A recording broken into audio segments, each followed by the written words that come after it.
I um yeah, I'm here with Joanne Burke. And how would you describe your work? Soul coach? No, that's not it. Tell me how you. No, like at its core, it's soul identity coaching. So it is about that identity transformation, but from the alignment of your soul, from the engagement of your soul. Mm. We are so here for that in this group. So that's perfect. Yeah. Um, Yeah. and Joanne and I had a really lovely discussion the other day that you can find on both of our personal Facebook pages about the dark goddess. And we wanted to dive even deeper into dark goddess conversations. And what I was thinking about just now is how, I had framed it like the dark goddess as if she's a very specific goddess. And yet I think every goddess embodies the totality, the wholeness of who we are as humans. And so there is, whether it's named or not, I think there is an element of the dark goddess in every goddess. Uh, Yeah. and so I was thinking through maybe the way I've named it for myself is not, yeah, entirely a total representation of who she is. Yeah. Yeah, that's a really lovely way of thinking it. And as you were saying that, just this, the way it kind of showed up in my mind, it's like the polarity of the goddess. So it's like the hot, going from the hot to the cold, all those different phases in between. And we could say that if we were to use the word or the term dark goddess, that's the hottest part of what it is to Mm, be a goddess and to have the degrees, in between along the way. yeah. It's all part of the whole anyway, as you said. And I love that you named that polarity piece too, which reminds me of that hermetic law, which I cannot think of right now, but which is that, when we're talking about polarity, it's still on the same spectrum. She's still a goddess when she's in her fullest darkness, for lack of Yeah, a better word, and she's still a goddess when she's in her fullest light. yeah, Um, and just, to bring it into sort of entrepreneur terms, if you think, okay, well, I'm not making any money right now, it's still on the same spectrum as, and yeah, I'm making a ton of money.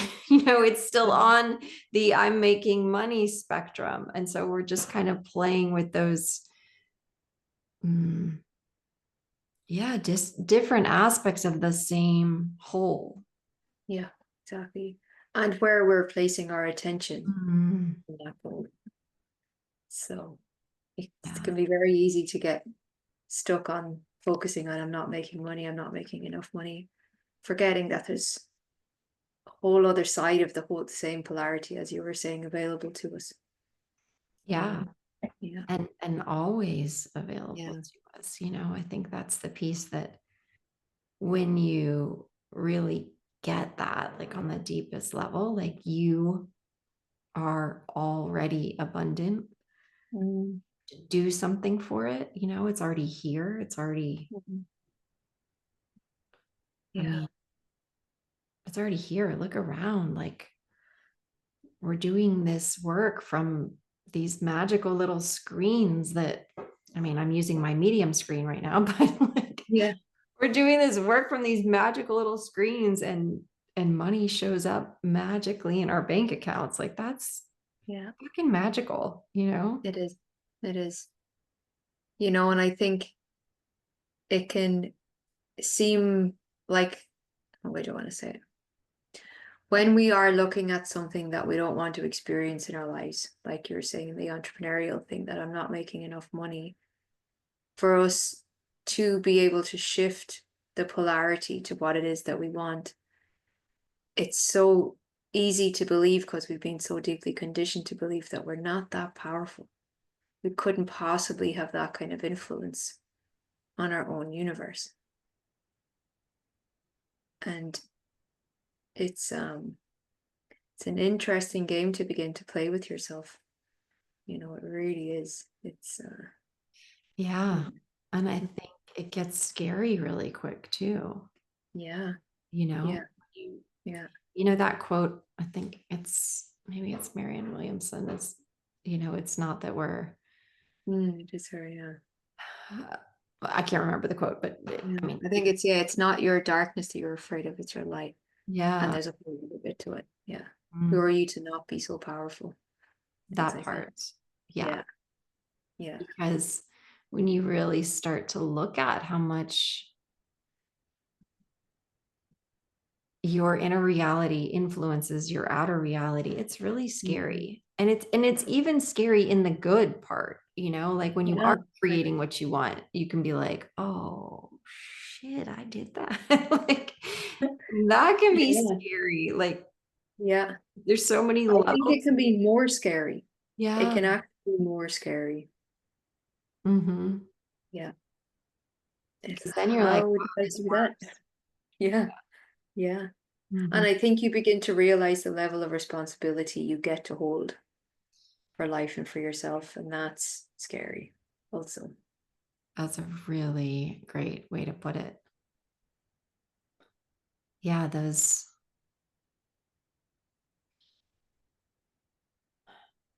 And it's not like a responsibility, I think, in the way that we were raised of like, oh, now you have to do your chores and now you have to take care of the people around you. But like you start to have a deeper and deeper responsibility to whatever someone wants to call this soul, truth, source, God, you know, because recognizing how much power we have, to bring it back to the goddess, as a goddess on this planet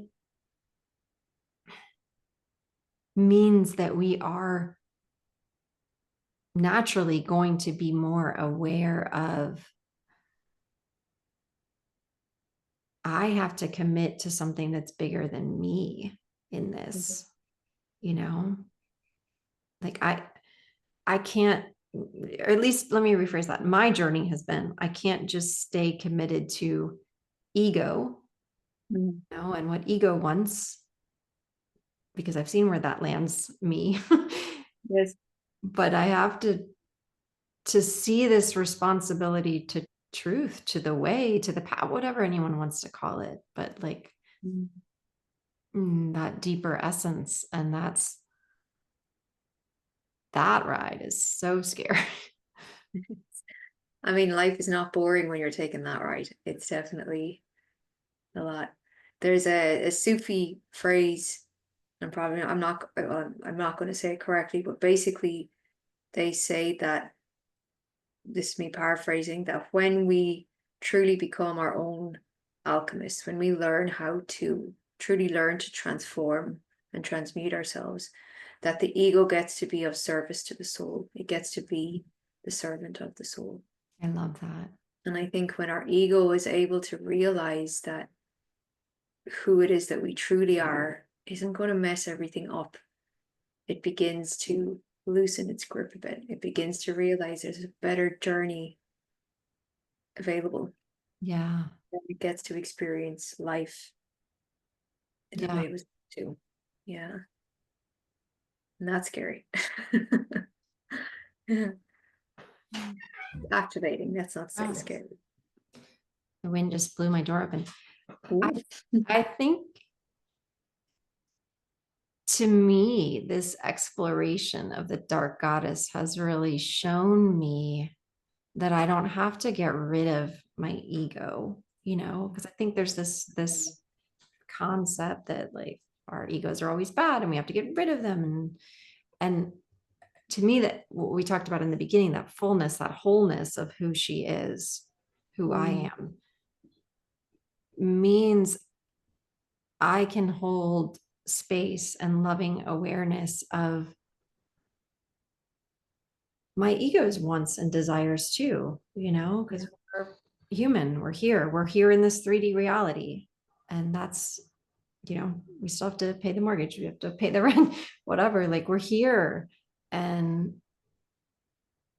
it's okay to want that to be in beautiful ways and beautiful spaces and whatever that means for somebody. But I think for me, the conversation around the dark goddess has been such an invitation to really hold my own lusts, for lack of a better word, like. Yeah, I agree. And if we are to look at the dark goddess from the perspective of self-transformation and self-awakening and actualization and all that, that the dark goddess gets to be the aspect of us that destroys what is no longer needed within us. And that's a huge act of love and service to self. But sometimes if people hear that kind of wording, it sounds really scary, or we hear about Kali and she's the destroyer. And sometimes life can get a bit tricky if you're in that kind of thing, but still, it's being done from a place of love and from a place that you don't need this anymore. Yeah. And Mm. just these are part of the cycles, that's the piece that, well, there's so many, but one of the pieces that's so forgotten in letting go of the feminine in religion and in our lives is we're cyclical, we're inherently cyclical beings, like especially us as women. And Yeah. you think of all the goddess myths out there, like Persephone, Mm. Mm. going into the underworld for 6 months out of the year, right? Like we have these natural cycles that got overridden in the patriarchy, in the pursuit of endless growth. And nothing is in an endless growth cycle. Like we might want it to be, Yeah. right, Yeah. but nothing is in an endless growth. It's unsustainable. And I think that goddess really invites us to say there's so much beauty in the darkness. There's so much beauty in the fallow times. There's so much beauty in the times when we're not, reaping and Yeah. sowing. Yeah. Um, Yeah. That is so true. And I mean, in those times where we are in the darkness, not saying that in a place where we're not feeling good, but just in these quiet times of within, there's still a lot happening. you right, know it's not like everything stops, because even in winter it's the same with seeds under the ground. There's still things happening, right, and right. we can be really afraid that things aren't moving in those times because we're just afraid of the winter.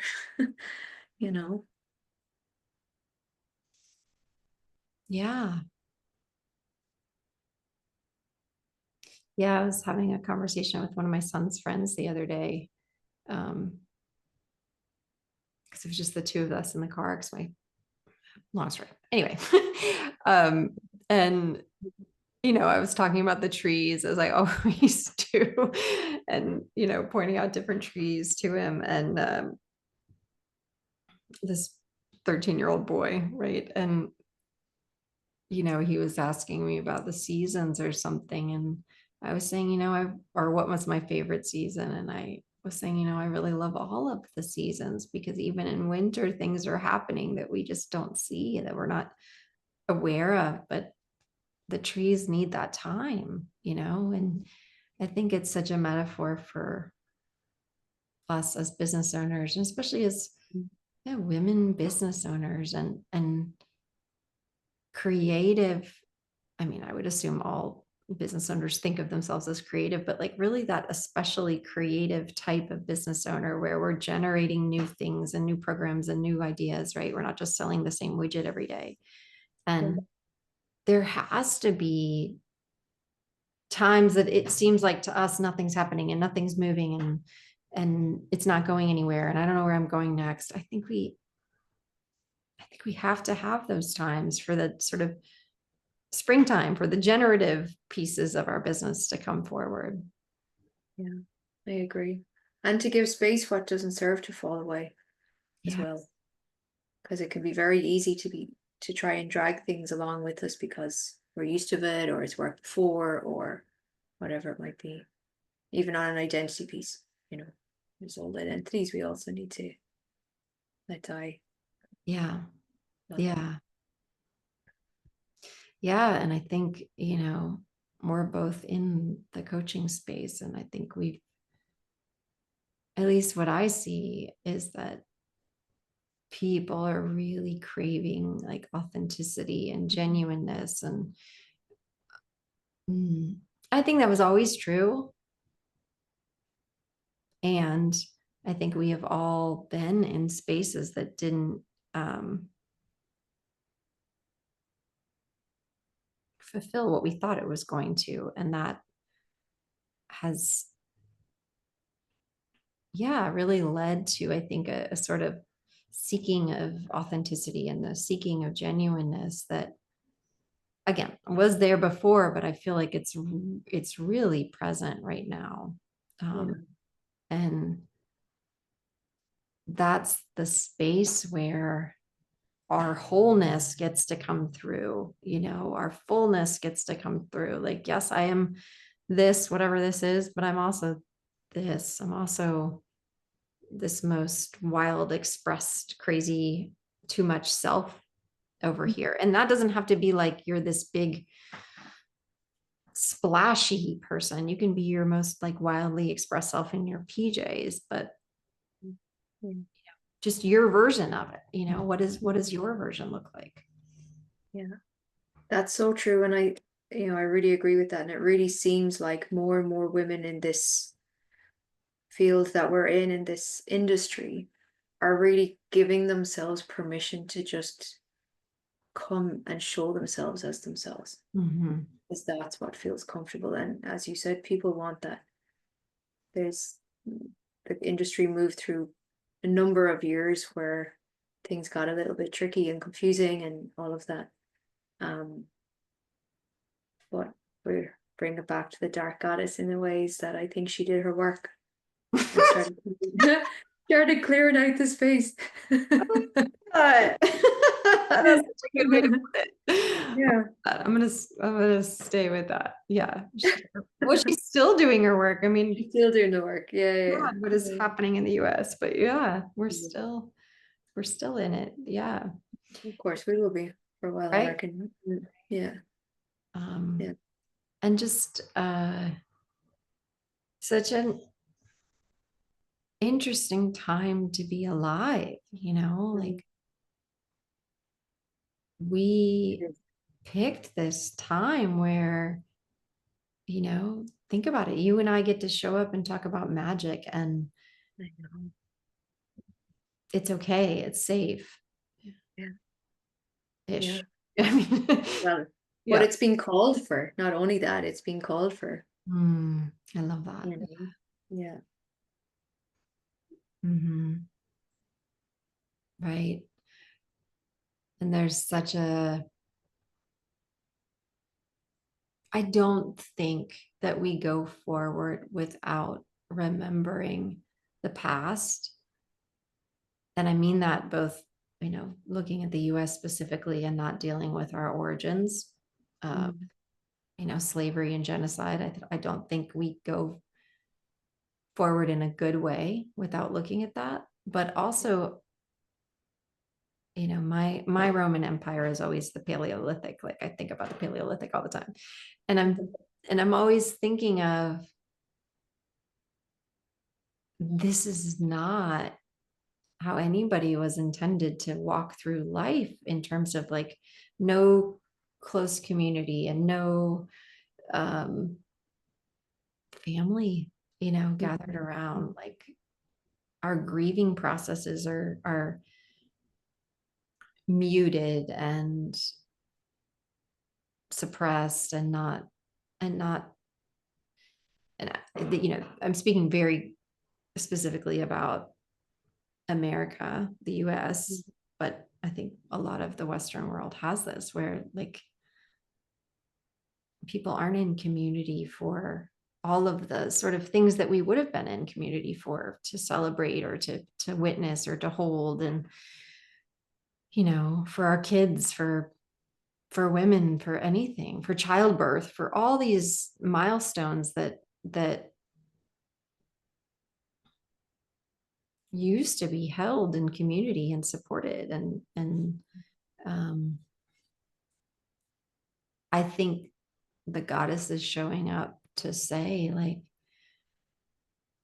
y'all might want to rethink this. Like, this might need to Yeah. look different. You Yeah. guys have tried it this way, this sort of very individualistic, left brain focused kind of way. Mm. And it has its uses, but it's not everything. Yeah. Yeah. It's interesting what is actually in my mind,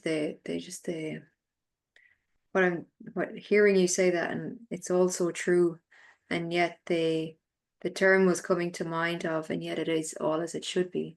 Mm-hmm. Because there's that, what I was thinking of is that the pendulum swing, like we are so far swung in one way, maybe whether we had to or not, who knows, but it's like we're at the almost top of where that can swing to now, and it's the hardest part, the most loneliest, isolated, divided, dangerous, potentially all of those things. And now it's going to come back, and then it's up to us whether, maybe not our generation, who knows, time's moving really strangely, whether it goes the other end, and that's not overly ideal either. Mm-hmm. Yeah, That harmony of the goddess and the god eventually. right. Yeah. Yeah, because I don't think anybody wants to go back to a time where we had to forage every day for survival. Like, Yeah. it's, We like luxury, it's good. yeah. You know. We like all of it. We like to experience all of it. Yeah. Yeah. It's Yeah. Glamping was created for a reason, so it was. So. actually been glam. Mm. Neither have I, but I've heard it's very nice. Mm. Yeah. Always on the just put me in a hotel. Much nicer. Yeah. I like to be in the woods all day and then go sleep in a regular bed. I'm of the same opinion. It's nice, The idea of camping is lovely, but the reality is quite different. Yeah. Yeah. Yeah.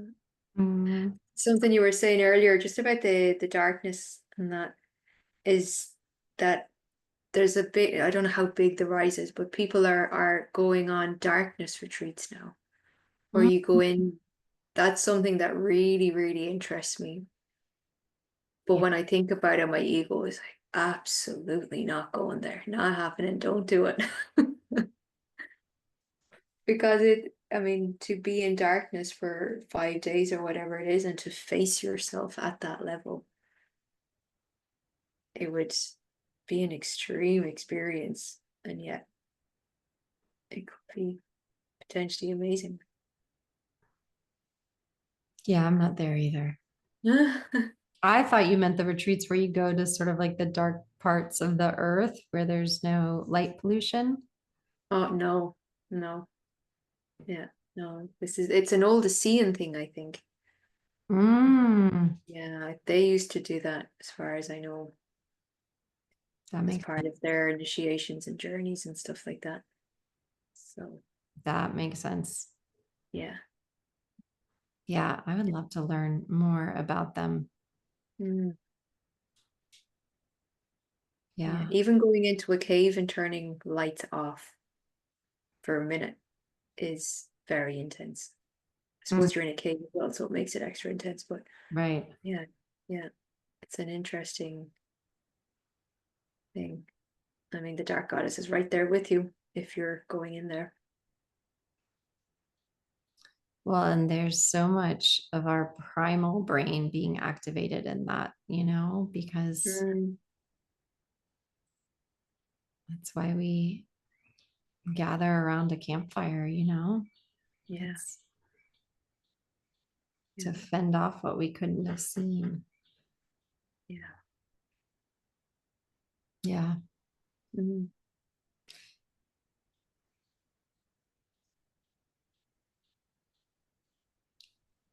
I'm just thinking of, you. So Joanne is doing a Facebook Live every day for 365 days. How many days are you in now? Today is 121 or two. I need to check my Excel sheet after I do today. That's amazing. Yeah. Um, I think it's been challenging. Yeah. But it's amazing. yeah. And it's like a spiritual practice, Very much so. Yeah, it Mm, is. My main mission, I was saying that to you before, my main mission or intention with it was and is to discover who I become along the way. It's quite selfish in a way, but yet it's it's potent for me, it's powerful for me. And it's yeah. yeah, I read somewhere and it really stuck with me. And I really fought against it for a long time that, everything we do has a selfish element to it, and I didn't want to believe that for a long time. Like, no, I just want to help people. But I think it's necessary also for self-preservation, like you should have a selfish element to you, Yeah, you know, exactly. it's Yeah, yeah. a celebration of life, actually, to say, like, yes, I want to live too. I want to survive too, um, Mm, and thrive and flourish. And yeah. um, so it's interesting because I think, in the healing work that we do, there's almost always like a healing for us present too, an understanding, a deeper level of awareness, whatever.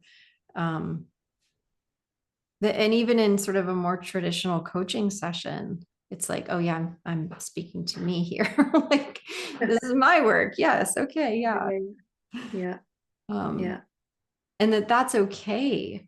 That's, I think, part of the process. Like, Mm, we're always kind of feeding off each other's energy and reading into other people's energy. And like, how could it not be also that, you know? yeah, yeah. It's something I struggled with trying to comprehend why I couldn't be involved with what I was doing. Because just that thought process of you need to be of service to other people, give to others, and you will receive. But that always, it just never sat right with me for some reason. But I just kept going with it. But when I really decided to contemplate on the thing and just realize that everything I do is coming through me, it has to be from me first. It has to be. We have to fill our own cups so that we can be guides or facilitators or coaches or whatever, healers for others to fill their own.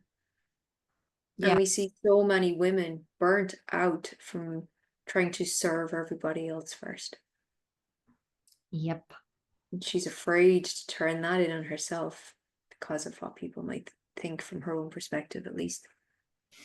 But Yeah. And that was a coping mechanism. yeah, That was what we did to survive. And so, yeah. It's what we were shown. We didn't know anything else. right, Yeah. So, right. yeah. But I do really believe that the world is waking up from that, Oh, yeah, um, definitely. because there's enough examples now of not doing that. Yeah. Um, yeah, I think there's for sure an awakening to not having to choose that if you don't want it. Yeah, and that, for how I see it, and I'm sure you potentially will agree that that awakening is really so many of us remembering who we are. Yeah. Like we've gone deep within ourselves and go, okay, this is all the conditioning that I've had. These are the wounds, these are everything. And yet behind all of it, there's this being that wants to be expressed. And this Yeah. fullness for life and all of it. It's Yeah.